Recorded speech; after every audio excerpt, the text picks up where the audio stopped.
This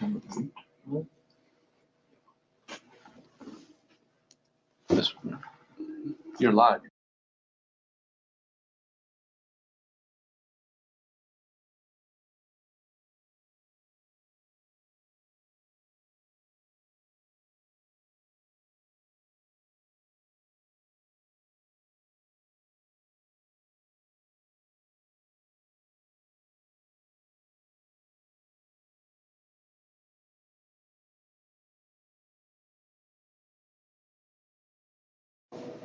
Good afternoon, everyone, and thank you for joining us for this afternoon's webinar. This is Amanda Carr-Hughes. I'm the Director of Advocacy here at NASSP, and I'll let my colleagues in the room introduce themselves. Hi, my name is Zach Scott. I'm the Senior Manager of Federal Engagement and Outreach at NASSP. Hey, this is Greg Waples. I'm the Senior Manager of State Engagement and Outreach at NASSP. And I'm Danny Carlson, Assistant Executive Director for Policy and Advocacy at NAESP. Great, so we are going to do one recording this afternoon, but we're splitting this presentation into sort of two separate sections. The first is on how to have successful Hill meetings.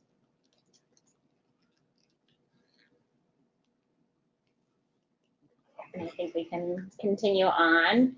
So I'll just let you know to start that if for some reason you're having any technical problems, you can call GoToWebinar Attendee Support. It's a toll-free line you can see there on your screen. And just remember to make note of the webinar ID. If you do call technical support, it's 444-384-427.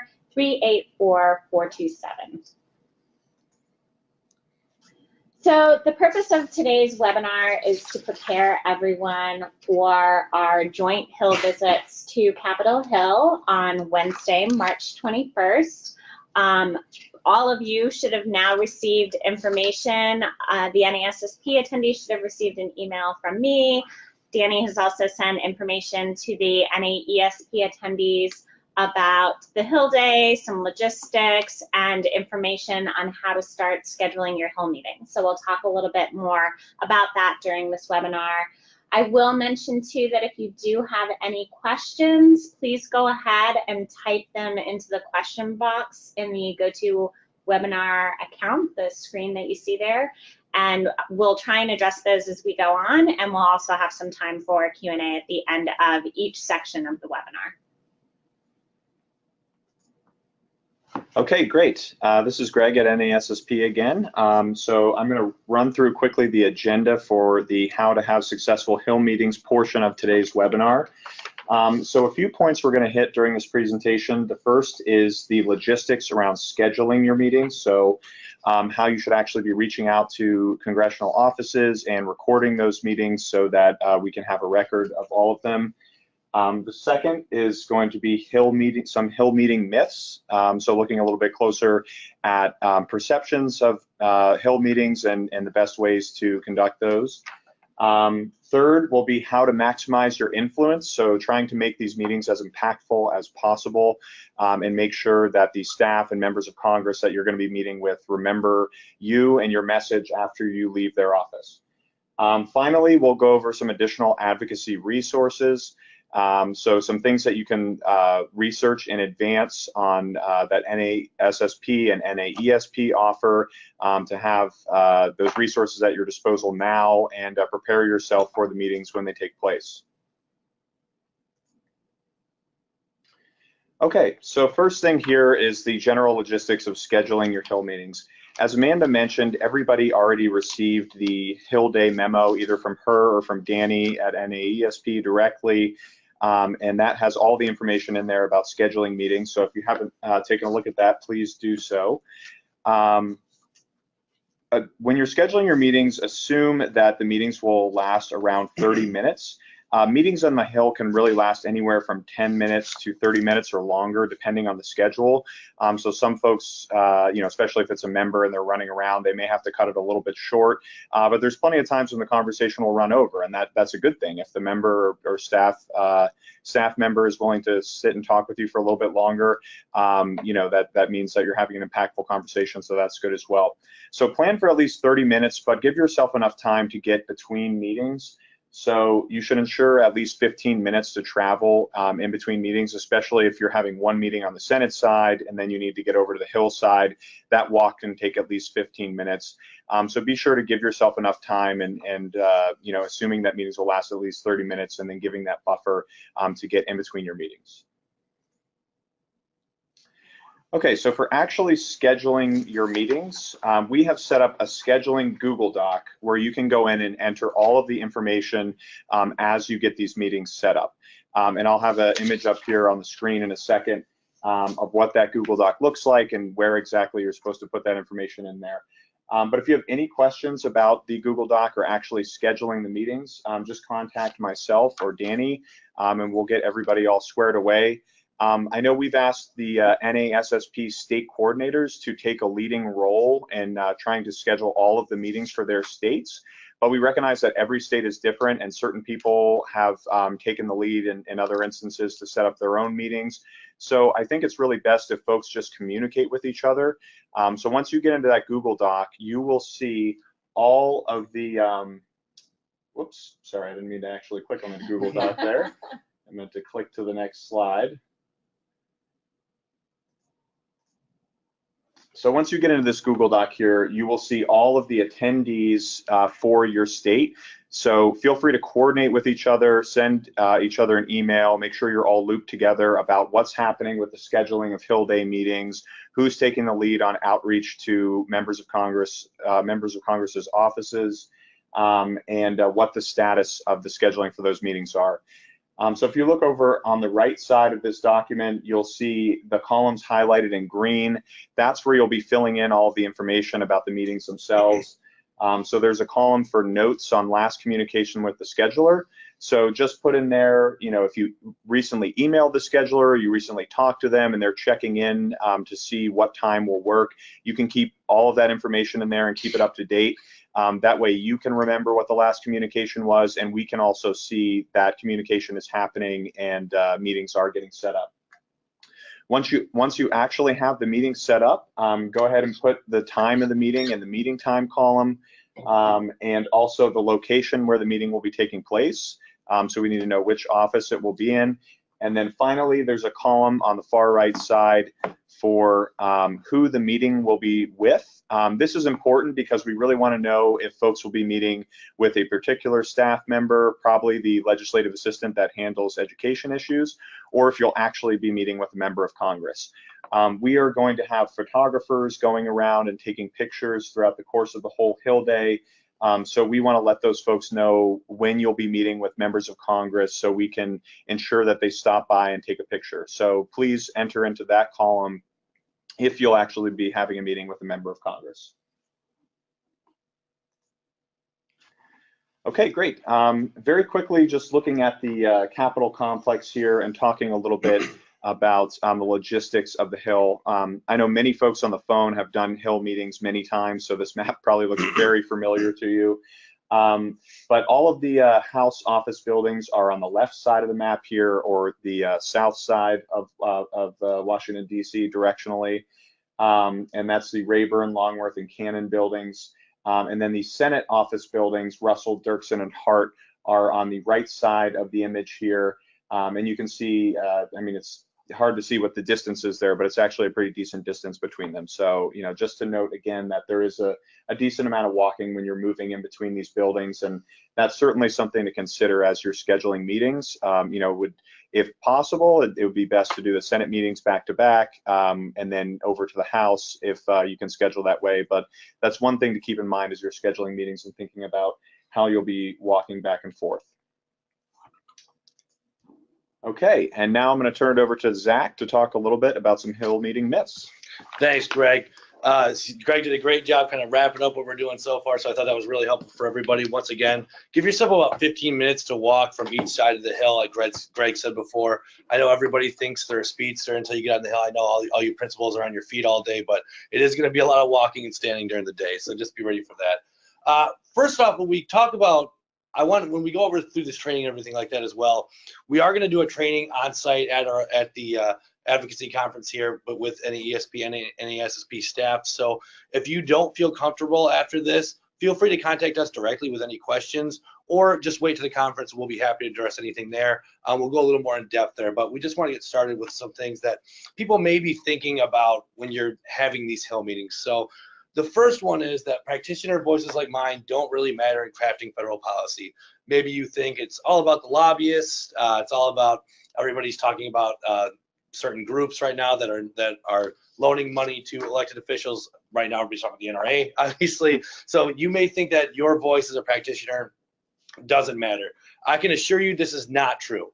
Practitioners' voices actually carry a lot of weight for members of Congress, especially for members that aren't familiar with what you do. And I can tell you right now, there are, I don't believe there's any principals elected in Congress right now. I don't think any members of Congress have ever served as a principal. So you'll be coming in with a completely new perspective about how to deal with students and schools and education than they have ever heard before. So they are going to be very willing to hear what you say, and they're going to take a lot of the good members, I will say this, most of them are great members, will take these things to heart and will really consider them when voting in the future or when crafting federal policy. So that's why this is really so important, why the Hill Day means so much.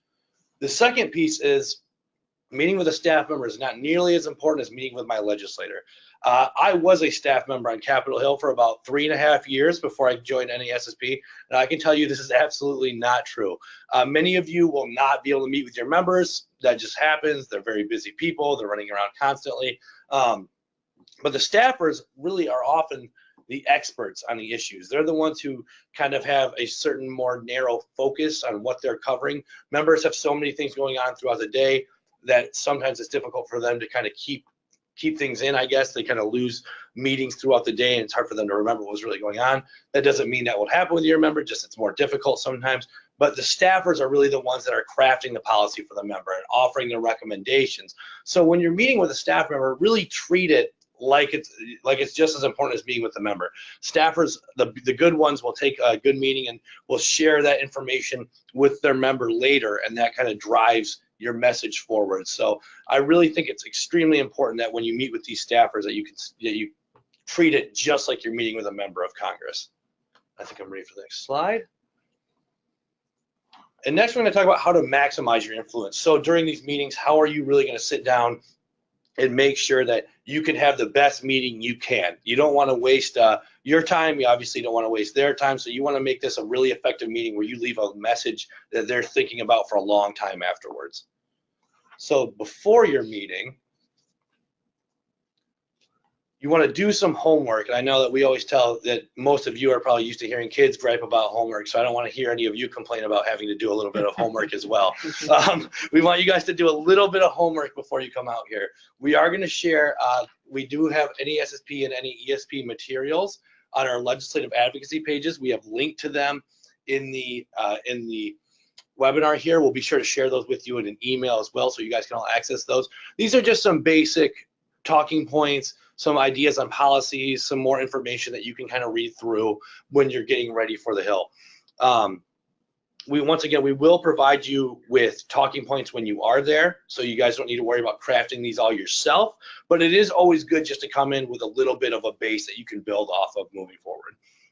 Next, prepare some examples of personal stories. This is, I think, is one of the most important pieces of these Hill meetings. And we'll actually have a piece on our training with Bob Ferrace, who is actually the head of communications and media here at NASSP, and he'll share with you the importance of storytelling. Being able to relate an issue or a problem into a soundbite that's easier for them, for a member or a staffer to remember, is so important. We all hear things every day of, well, this is really important because I want to do this and I like it.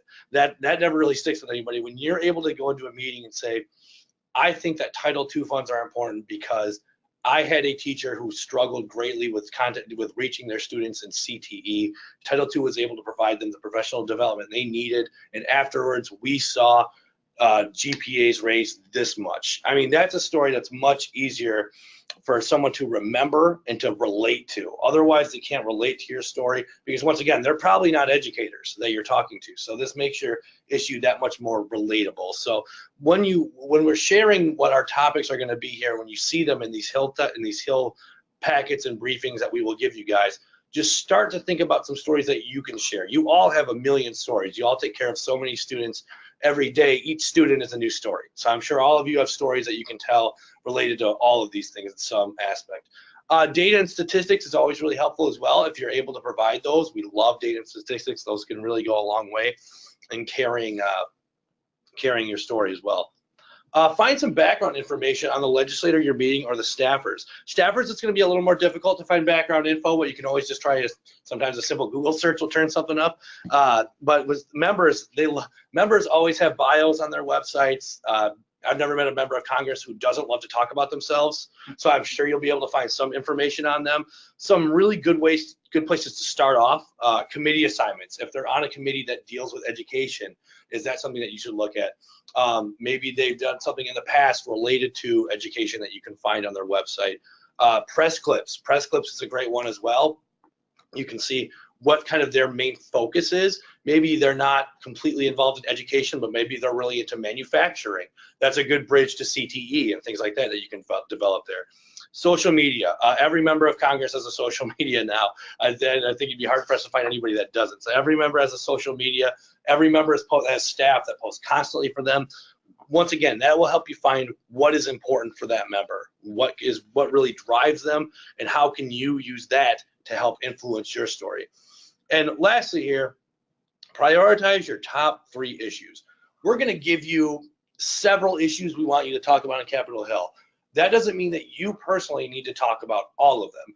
When you have times to work out your groups, maybe you have a really good story about CTE, but not so much on school vouchers. Maybe you leave that for someone else in your group and you kind of talk about what you're strongest with. We want you to lead with your strongest foot forward. We don't want you to struggle to talk about something that you can't relate to. So prioritizing your issues will make you that much more effective, once again, in leaving behind an imprint of your message on that staffer and that member of Congress. Also, before you're meeting with some additional homework, I kind of alluded to this in the last slide here. Find a piece of legislation or resolution that the legislator has worked on in the past, or that relates to their committee that you can ask for. So as I said just a second ago, based on your passion for manufacturing, I thought CTE would be a particular area of interest for you. So maybe that's a really easy way, once again, to bridge that gap for members that maybe don't always focus so much on education. Maybe your members really big on broadband, rural broadband, for example. You can use that to talk about the homework gap and how broadband can help solve that. Maybe that's something they haven't considered before. So that's always a really good way to do that. So I would once again suggest finding what they're interested in, and then bending that a little bit to make what you're interested in also what they're interested in. That way we can kind of build on that one. Going along with before your meeting as well, practice your pitch. So we want to prepare some talking points before each meeting here. Basically, we always tell people a lobbyist is kind of really just a salesman. You're trying to sell them on an issue that you think they should care about as much as your organization or as much as your members. That is what you're really going to be doing on Capitol Hill. So preparing some talking points ahead of time will really help you with that. Once again, too, many of these staffers or legislators may not know about certain issues related to education. Most of them probably aren't educators. So when you go in, assume they don't know a lot. And if they do, great. You can save some time on trying to explain some more basic level aspects of education to them. And if they don't, you'll be prepared. That way you'll be ready to kind of explain to them why this is important, why we need this, and kind of what it does on the ground level. Otherwise, if they don't understand what it does, it's going to be hard for them to care about it. One of the most important pieces of any meeting is preparing your ask. And I know that Danny will talk about this next when we're talking about during your meeting. But remember what we're gonna have you make specific asks for each policy. Remember to make those asks. Is that co-sponsoring a bill? Is it supporting funding or a particular program? We'll talk about that a little later, and we'll also talk about a lot more at the conference and how to frame your ask and how to go about making your ask. But prepare to come in with something you want specifically to ask that office or that staffer. And the last thing to do last things to get ready for before your meeting, members and staffers are busy people. I mean, when I was on the Hill, there were a couple of days where I've taken 8 to 10 meetings back to back to back to back to back. So one thing you want to keep in mind is that between all these meetings during the day, you want to be one that leaves an imprint on them. You want to leave your mark kind of on that staffer or that member. So when so that when you're out of the office though, and they're at the end of the day, they may sit back and think, man, that meeting with that principal was really memorable for me because of A, B, or C. That's what we're really trying to do, is have you stick in their head a little bit. So we want you to make this memorable. Once again, stories, important asks, data, things like that are really helpful for that. We will be giving you folders, as I mentioned earlier. Just try to familiarize yourself with everything in the folder, as some staffers will give you a folder to hand them. As they're looking through it, they may ask you a specific question on that. Now, that doesn't mean you need to be some sort of policy expert. We don't want people to fret over that, but we want you to be familiar enough to where you can answer some pretty basic questions about what's going on. We don't need you to be, like I said, we don't need you to be able to tell them each bill number with a bill line and everything like that, but we do want you to be able to answer some simple questions on them there. So that's really what you should be looking to do before your meeting. I'm going to pass it over to Danny here, and he's actually going to tell you what you should actually do during the meeting to make these more memorable and make them effective. All right, so thanks, Zach. So first thing Greg mentioned, a good idea for scheduling is to allow about a half hour in between, which is a good rule of thumb, given the amount of travel time it takes to get around to various offices. But if you can arrive about 15 minutes ideally, but 10 minutes before a meeting, that is more than sufficient. And obviously go in and let the staff person in the front office know that you're there. If you have a business card that you can give them, that's always helpful. And then they'll often ask, are all members of the group with you and there? And they'll often wait to notify the staff member that you're meeting with, they'll wait until everyone in the group is there. So, all right, next slide. Great, so now you're in the meeting, and just some things to keep in mind. Don't be afraid to make a connection with the staff member. You don't need to immediately jump into the talking points and go through all the legislation. It's very important, I think, just to establish that connection. Give everyone a chance in the group to introduce themselves. Where their school is, how long they've been a principal. And then I guess don't be afraid to ask them questions too. Kind of, if they're, are they from the state? Are they from the district? Most staff members in these offices are going to be from the state, but ask them where they're from, and maybe about their experience with the principal. And before you kind of jump into the asks of the meeting, feel free to ask them what their familiarity with the principals groups are, this legislation that's in ESSA and other things. Certainly fine to establish that before you kind of go through your spiel. I think that's it for that one. So next one. Great. So this next one, this is what Zach was really, getting at, is that using specific examples that can really, show why these programs and policies that you're advocating for, why they matter. So it's great if we go in and we ask for increased funding for, Title II, but why does that matter? What does that look like on the ground? How does it impact principals? One rule of thumb is to show someone why it matters, don't tell them. And so if you can talk about a specific professional development program in your school or in your district that is, funded by Title II funds, that is something that staff member, is going to remember. And then the next one is to be prepared to ask questions on the issues that you're discussing. This is really going to vary. Some staffers will kind of nod their head and sort of take notes and say, sounds great. Others are going to want to ask very specific questions about why this is a funding level and what the funding level was in FY17 versus now, and all these things. And so you can't be prepared for all of those things, but back to what Zach said, just like as best you can, if you can prepare and read through these things and ask questions on the front end, you'll feel more confident about answering these questions. All right. So the next one is just on the time thing. I think Greg mentioned that a meeting can go from, it can be as short as 10 minutes, as long as 30. I would say 10 to 15 minutes is very common. And especially with, if you are meeting with a member of Congress, very short. Sometimes they'll combine, say hello, ask a couple questions. And so that goes to, again, just being prepared to, what is your ask? Be clear about what message you want to send. And you want this to be, you want it to be an experience that they remember. And so you're going to go through all your talking points on all the various pieces of legislation. But what is that staff member when they walk out of that meeting? What are they going to remember? And so, but the meeting will be about 10-15 minutes. And so think about how you want that 15 minutes or so to sort of be structured. So if you want the first couple minutes to be introductions, and then really being clear and thinking about how each of the talking points are going to be divided with people in the meeting, and then time for questions. You just want to make sure that you have it sort of structured out in a way that allows time to spend enough time on each of the pieces that you want to discuss, but also that you don't get too caught up on the various things as well.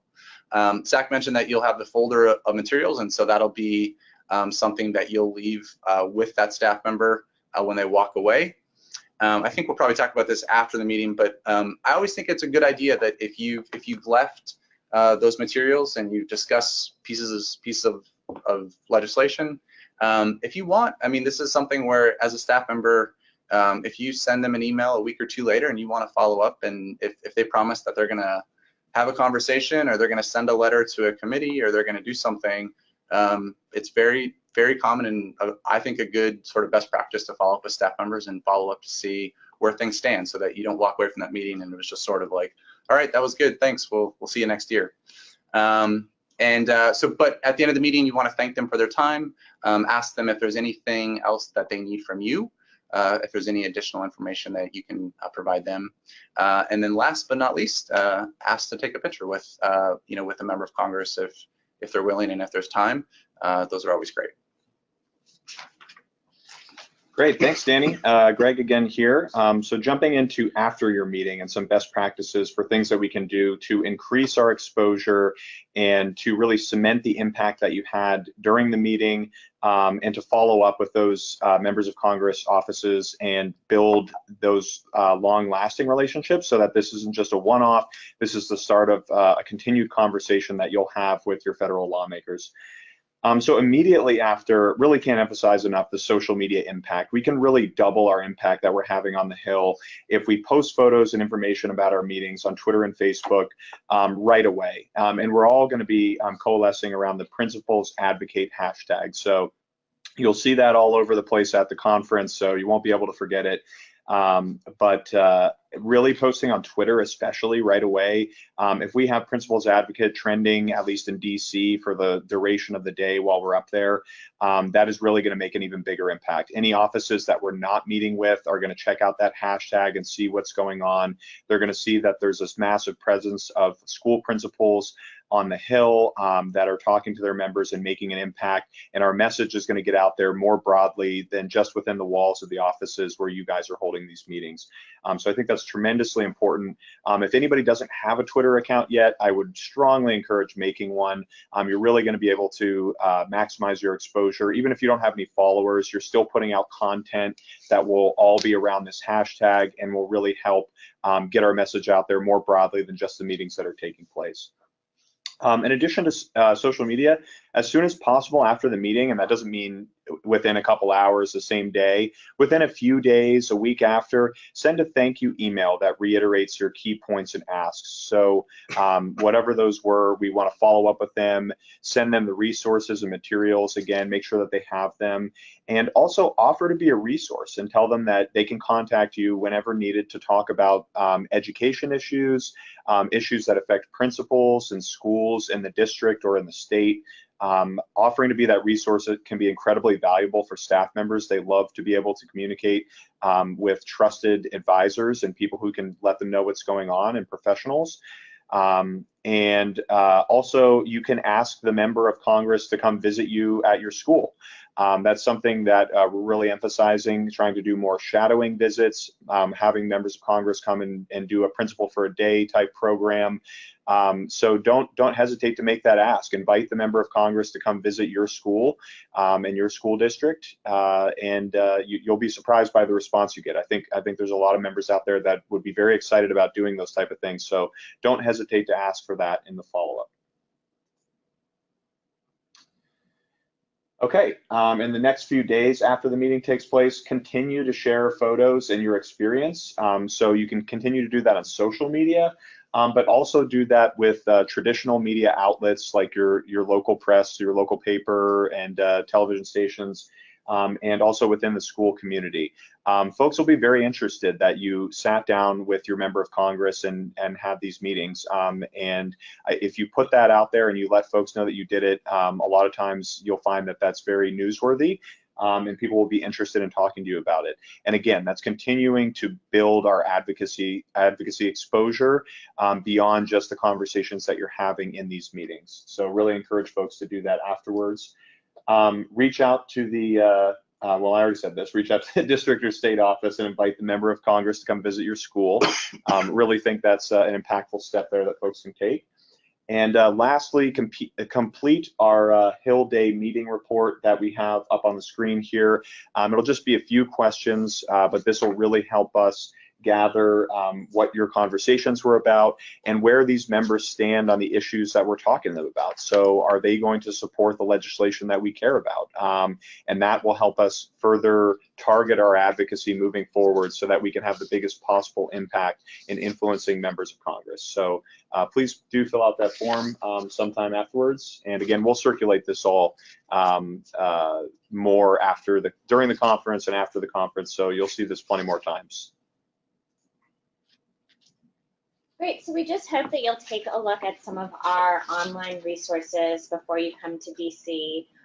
First is the NASSP website. You'll see that we have a legislative advocacy section where you can go to see our position statements on various topics that might be of interest to you and just kind of help give you some ideas of other issues that you could be talking about on the Hill, or if you get any questions on a specific issue.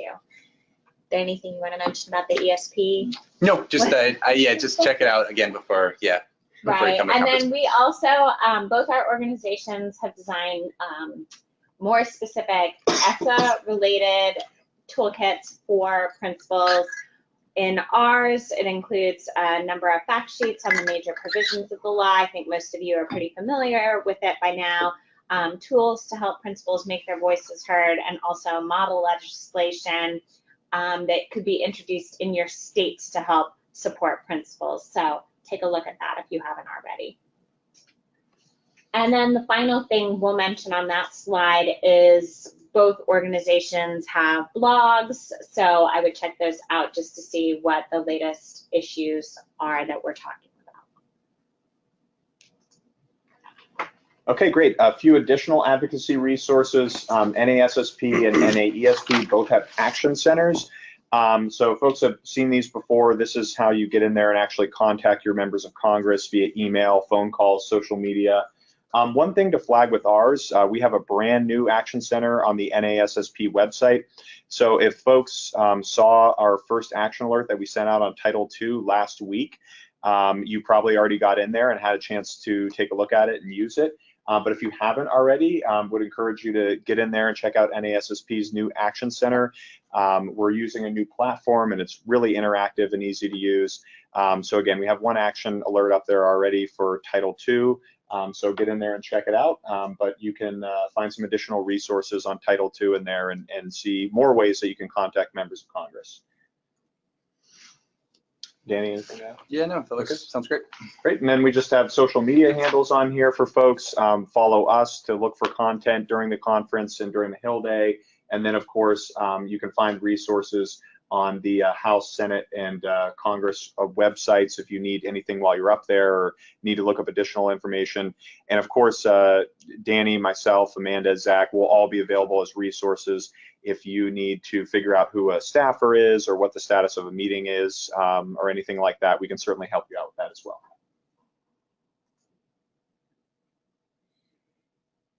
Okay, and then finally here, just wanted to talk for a minute about continuing to lead grassroots efforts in your state. So really, we view the Hill Day as just one piece of a larger advocacy plan and program with our organizations. And we hope that after we have this Hill Day, you will commit to regularly meeting with your member of Congress and staff. That doesn't just have to be when you come to DC once a year for this Hill Day. Members are always available to meet in state and in the district, and you can certainly use this as a building point to build those relationships and schedule those meetings in the future.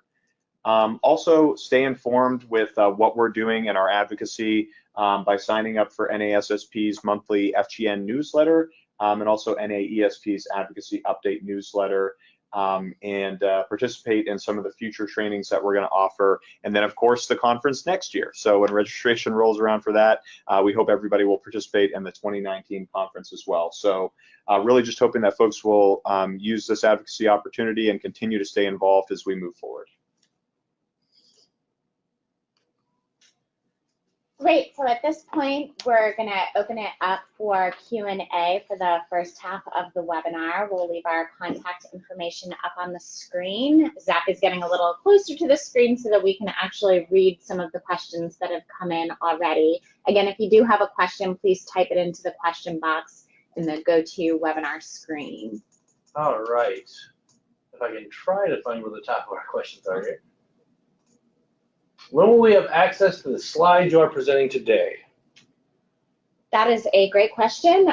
We are going to this webinar is being recorded. It'll take us some time to convert the file to a YouTube video, but hopefully we'll be able to send the link to that video and to the PowerPoint slides. I expect that Danny can send it to the NAESP attendees, and we'll send them to the NASSP attendees. If not by end of day tomorrow, then certainly early next week. And I see that somebody actually was taking my CTE example, and they actually wanted to share one of their own here to kind of talk about, which will really be a nice segue for when we get into our next section about policy here. Their statement was that CTE is directly related to economic development and the school-to-work pipeline and reducing the underemployed college graduates in the ballooning college debt issue. An easy correlation for 100% of legislators. I would agree with that, but I think it's very important that all of you share things like this when you're talking with legislators. We may think that's a really easy correlation. For some reason, they all don't see it that way for everybody else. Can we start to use that number before the conference to let people know we are coming? I'm not sure exactly what number somebody is referencing here. Oh, the hashtag perhaps? Oh, Principals yeah, the Advocate? hashtag. Yes, of course. Feel free to use the hashtag anytime. We also will send the materials to the legislative aides for each of the offices probably a few days before you all attend. We tend to get a lot of questions the day before or the day of the conference, so we'll send those in advance too, just to give them a heads up about what some of the issues are you're talking about. And this is another great question from Mary Pat. Do you want all members of the group to complete the form or only the persons or coordinators?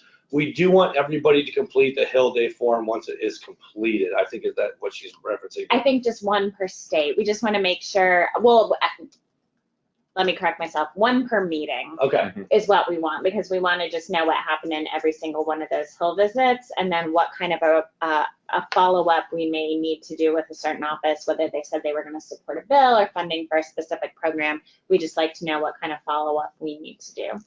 So determine among your group, maybe when you're having your team time before the reception on Tuesday afternoon, that's a good thing to talk about, is who's going to fill out the forms for each of your meetings. And I think that is all the questions we have typed up there right now. Does anybody else have any other questions before we get moving on to the next section here?